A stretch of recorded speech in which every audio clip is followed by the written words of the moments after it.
Hello everyone, welcome back to the channel. तो चलिए हम बात कर लेते हैं स्विंग ट्रेडिंग स्ट्रेटजी के बारे में, जिसका हमने नाम रखा है मास्टर इन वन। पहला वीडियो अगर आपने नहीं देखा है तो वो वीडियो बहुत इंपॉर्टेंट है आपको देखना, क्योंकि उसमें हमने क्या किया है, सिर्फ थ्योरेटिकल उसके अंदर स्टडी करी है।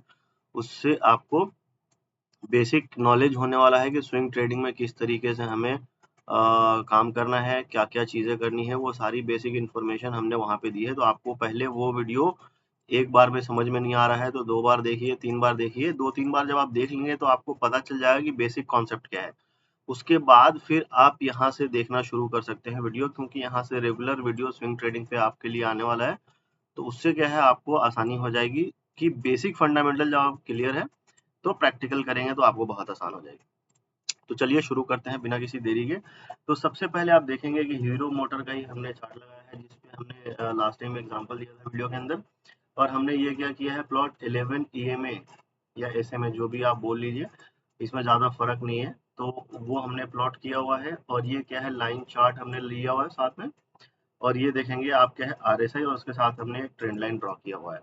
तो पहले ओवरऑल सिनेरियो को समझते हैं, ओवरऑल स्ट्रक्चर को समझते हैं कि है क्या।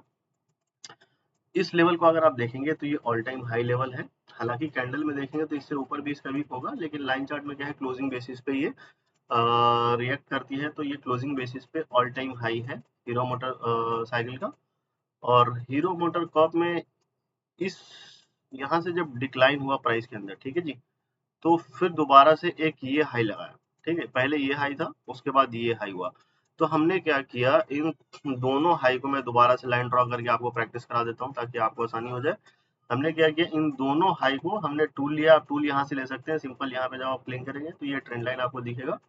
तो हमने इस हाई से इस हाई को कनेक्ट करने की कोशिश की। आप ये देखिए, मैंने डॉट टू डॉट लेवल को कनेक्ट कर दिया, मतलब इस हाई पे भी टच कर रहा है और इस हाई पे भी टच कर रहा है। मतलब किसी भी दो पॉइंट पे अगर आपका ट्रेंड लाइन टच कर रहा है तो वो आपका एक परफेक्ट ट्रेंड लाइन माना जाएगा। सपोज अगर कोई ऊपर की तरफ जा रहा है प्राइस, एक ये डॉट हमारा और ये डॉट है, तो अगर हम इस तरीके से ट्रेंड लाइन ड्रॉ करेंगे और ये दोनों मैच कर रहा है तो ये हमारा परफेक्ट ट्रेंड लाइन है। जैसे कि ये परफेक्ट है, आप देखेंगे यहाँ पे सपोर्ट टच कर रहा है, पॉइंट यहाँ पे टच कर रहा है और यहाँ पे भी टच कर रहा है।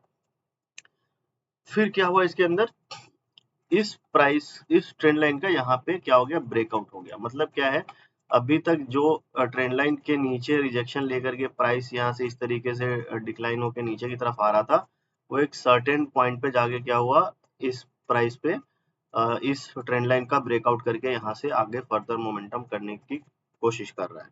एक तो ये सिनेरियो हो गया। आप इन सब चीजों को नोट कर सकते हैं, जो आपने ट्रेंड लाइन ड्रॉ किया है उसका ब्रेकआउट होना इंपॉर्टेंट है। तो ये पहला सिनेरियो हो गया। दूसरा सिनेरियो क्या है कि आप ये देखेंगे, जो हमने 11 ईएमए लगा है, 11 ईएमए किस पे लगाना है, वीकली पे।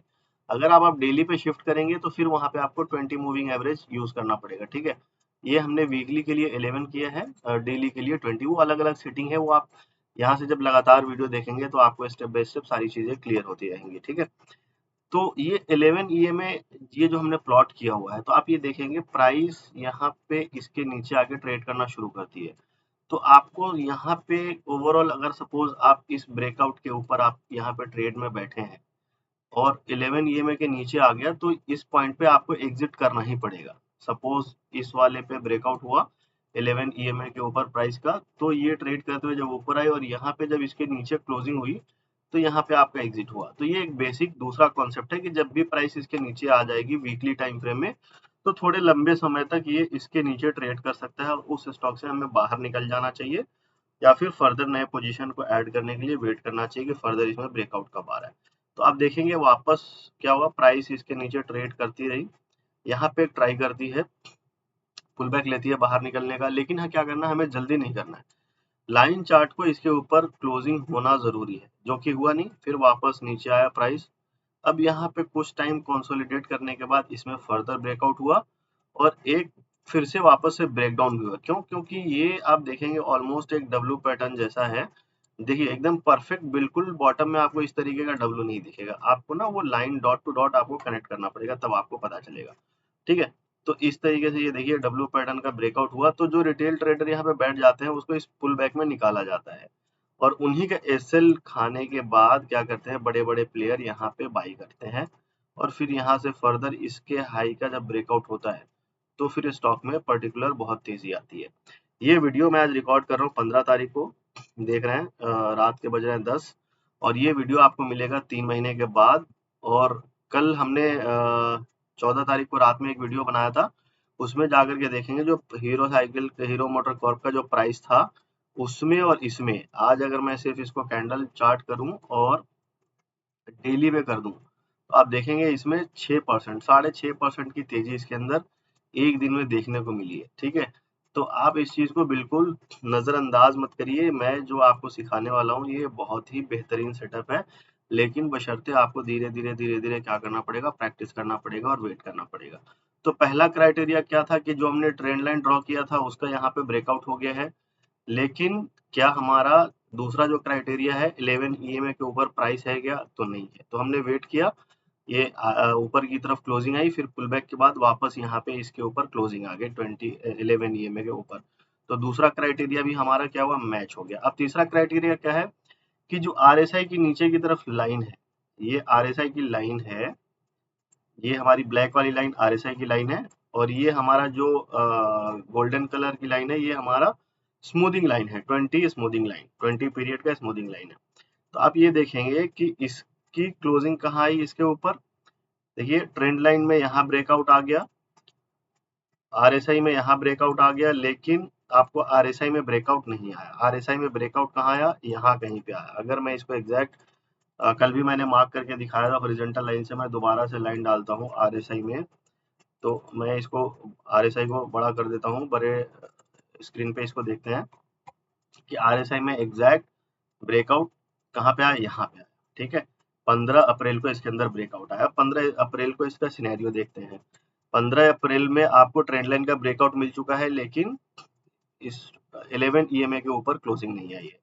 तो आपका दो क्राइटेरिया मैच कर गया, तो आपको वेट करना है। वेट किए, फिर वापस से जब यहाँ क्लोजिंग आई तो यहाँ कहीं पे आपका एंट्री बनता है इस वाले पोजीशन पे, और फिर आप अब यहाँ से ट्रेल करना शुरू कीजिए, मार्केट कहाँ तक ऊपर जाती है। या तो आप अपना रिस्क टू रिवॉर्ड के बेसिस पे आप अपना पोजीशन को एग्जिट कर सकते हैं, या फिर जब आरएसआई में आपको एग्जिट मिल रहा हो, या फिर आपके 11 ईएमए के नीचे एग्जिट मिल रहा हो, या फिर आप इस तरीके से एक और नीचे की तरफ हॉरिजॉन्टल लाइन ड्रॉ कर सकते हैं, उसमें जब आपको एग्जिट मिल रहा हो तो आप उसके अंदर एग्जिट कर सकते हैं। ये एक ट्रेंड लाइन इस तरफ नीचे की तरफ से बनना शुरू हो गया है। तो क्या है, आपको डॉट टू डॉट कनेक्ट करने आना चाहिए। एक पॉइंट यहाँ कनेक्ट हो रहा है, दूसरा पॉइंट यहाँ कनेक्ट हो रहा है, तीसरा पॉइंट कनेक्ट हो रहा है, बिल्कुल परफेक्ट ट्रेंड लाइन है। मार्केट फिर नीचे आ सकती है, इस पे सपोर्ट लेगी, फिर ऊपर जाएगी, यहाँ सपोर्ट लेगी, इस तरीके से ऊपर चलती रहेगी। जब भी कभी इस लाइन के नीचे क्लोजिंग आ जाए, 11 ईएमए के नीचे क्लोजिंग आ जाए, आरएसआई स्मूथिंग लाइन के नीचे क्लोजिंग दे दे, वहां पे आप इस ट्रेड से बाहर निकल सकते हैं। ये बेसिकली एक स्विंग ट्रेडिंग को ट्रेड करने का एक तरीका है। तो सिंपल रखते हैं, एक बार में एक ही स्टॉक पे हम रिसर्च करेंगे और इसको कुछ दिनों तक देखेंगे, ताकि आपको इसमें समझ में आएगा। और क्या है, बड़े टाइम फ्रेम में ना कैंडल स्टिक में थोड़ा सा प्रॉब्लम होता है। मैं आपको एक बार करके दिखाता हूँ, बहुत सारे नॉइज आ जाएंगे, आपको पता नहीं चलेगा कहाँ क्या हो रहा है। डेली में कर दूंगा तो और नॉइज आ रहे हैं, देख रहे हैं कहाँ से किस तरीके से क्या हो रहा है। तो अगर आप स्विंग ट्रेडिंग करने वाले हैं तो आपको लाइन चार्ट और वीकली टाइम फ्रेम आपके लिए सबसे बेस्ट ऑप्शन है, अगर आप इसमें प्रॉफिटेबल ट्रेडर बनना चाहते हैं। तो अगर वीडियो अच्छा लगा तो वीडियो को क्या करना है, आपको लाइक करना है, चैनल पे नए हैं तो चैनल को सब्सक्राइब भी करना है, और अपने फ्रेंड्स एंड रिलेटिव को भी ये वीडियो भेजना है, ताकि वो भी इससे लर्निंग ले और इंडिपेंडेंट ट्रेडर बन पाए। मार्केट में बहुत लोग आएंगे, आपको कुछ ना कुछ सिखाते रहेंगे, लेकिन मैं कुछ अलग ही सिखाऊंगा। अगर आप इसको अच्छे तरीके से सीखेंगे तो आप 100% एक जेन्युइन और सक्सेसफुल ट्रेडर बन सकते हैं। अदरवाइज आप डेली किसी भी यूट्यूब चैनल पे जाइए, आज मार्केट फट जाएगी, आज मार्केट गिर जाएगी, आज ऐसा हो जाएगा, आज वैसा हो जाएगा, इस लेवल के ऊपर जाएगा तो मार्केट में यहाँ तक जा सकता है, इस लेवल के नीचे जाएगा मार्केट तो यहाँ जा सकता है। ये सारी चीजें मैं नहीं बताता हूँ, मैं आपको खुद ये सिखाता हूँ कि आप खुद अब देखें कि मार्केट इस लाइन के नीचे अगर ट्रेड करना शुरू कर दिया है तो कहाँ तक जाएगा, ये मार्केट को आप तय करने दीजिए। आप बस इसको राइड करिए बैठ करके। मार्केट जब इसको ब्रेक करता है किसी भी लाइन को, तो आप डिसाइड मत करिए कि मार्केट यहाँ से जब इसके ऊपर क्लोजिंग हुई है तो कहाँ तक जाएगी, बस आप इसको राइड कीजिए, राइड कीजिए इसको। क्या है ना, राइड करने में जो मज़ा है वो प्रेडिक्ट करने में मज़ा नहीं है। टेक्निकल एनालिस्ट का काम ही है टेक्निकल तरीके से चीज़ों को फाइंड आउट करना और उसको एंजॉय करना। तो वीडियो अगर अच्छा लगे तो लाइक ज़रूर करना है और भर-भर के कमेंट डाल दीजिए वीडियो के अंदर, ताकि आने वाले और सारे लेटेस्ट वीडियो आप तक मिलते रहें। और कमेंट करेंगे तो मुझे पता चलेगा कि आपको समझ में आ रहा है वीडियो, नहीं आ रहा है। आने वाले टाइम में और भी बहुत सारी चीज़ें आपके लिए लेकर के आने वाला हूँ, लेकिन पहले एक चीज़ में आपको मास्टरी कराने वाले हैं, जिससे आप अपने आप डिसीजन लेकर के ट्रेड कर पाएँ, किसी पे डिपेंडेंट होने की ज़रूरत नहीं है।